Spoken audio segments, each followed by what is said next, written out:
Deputy CM ప్రమాణ స్వీకారం చేసి ప్రభుత్వ బాధ్యతలు తీసుకున్నాక ఇదే ఫస్ట్ జాయినింగ్ అనుకుంటా, పొలిటికల్ జాయినింగ్. సరే, నాకు ఇష్టమైన వైజాగ్తో మొదలైంది.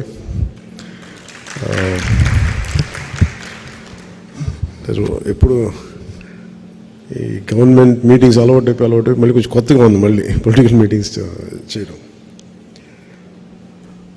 మీకు ప్రత్యేకించి తెలియజెప్పేది ఇది, మన రాష్ట్రం బాగుండాలి, విభజన తర్వాత నుంచి రాష్ట్రం బలంగా ఉండాలి, ఆర్థికంగా నిలదొక్కుకోవాలనే ఉద్దేశంతో మనం ఈరోజు నిలబడ్డాం, ప్రయాణం చేశాం. చాలా సందర్భాల్లో కూడా చెప్పాను, వైసీపీ పార్టీ నాకు వ్యక్తిగతంగా శత్రువు కాదు, చాలా సందర్భాల్లో చెప్పుకున్నాం. ఒక్కోసారి నాయకులు మాట్లాడే విధానాలు ఇవన్నీ నమ్ముకున్న నాయకులు నష్టపోతారు. సో మాకు జనసేన పార్టీ తరపు నుంచి మీ అందరికీ మేము మీకు బలం ఇచ్చేవాళ్ళం, మిమ్మల్ని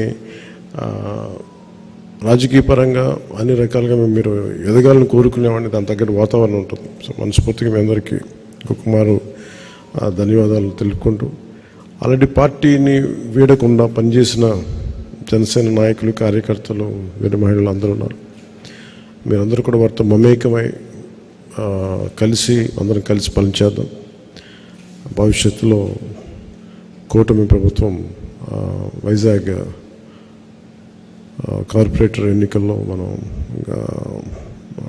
బలంగా విజయం సాధించాలని కోరుకుంటూ, మీ అందరి సహాయ సహకారాలు కావాలి. వైజాగ్లో మీకు తెలుసు, ప్రత్యేకంగా పొల్యూషన్ సమస్య చాలా బలంగా ఉంది. దేశంలో కూడా ఎక్కడ లేనంత పొల్యూషన్, కాలుష్యం, వాయు కాలుష్యం కానీ, పర్యావరణ నీటి కాలుష్యం కానీ చాలా ఎక్కువ ఉన్న నగరం వైజాగ్ జిల్లా. సో ముఖ్యంగా కార్పొరేటర్స్గా మీ అందరికీ చాలా బలమైన బాధ్యతలు ఉంటాయి. ఈ ఎన్వైరన్మెంట్ పొల్యూషన్ బోర్డు శాఖను కూడా నేనే హెడ్ చేస్తూ ఉన్నాను. దాంట్లో భాగంగా నేను వైజాగ్కి వచ్చినప్పుడు మీ దృష్టి కొన్ని సమస్యలు తీసుకొస్తాం. మన మధ్యన విశాఖ కాలుష్యం ఎలా ఉంది అనేది ప్రత్యేకించి వంశీకృష్ణ యాదవ్ గారు అడిగారు నన్ను అసెంబ్లీలో. ఆయన మొట్టమొదటి అడిగిన చాలా వ్యాలిడ్ ప్రశ్న అది.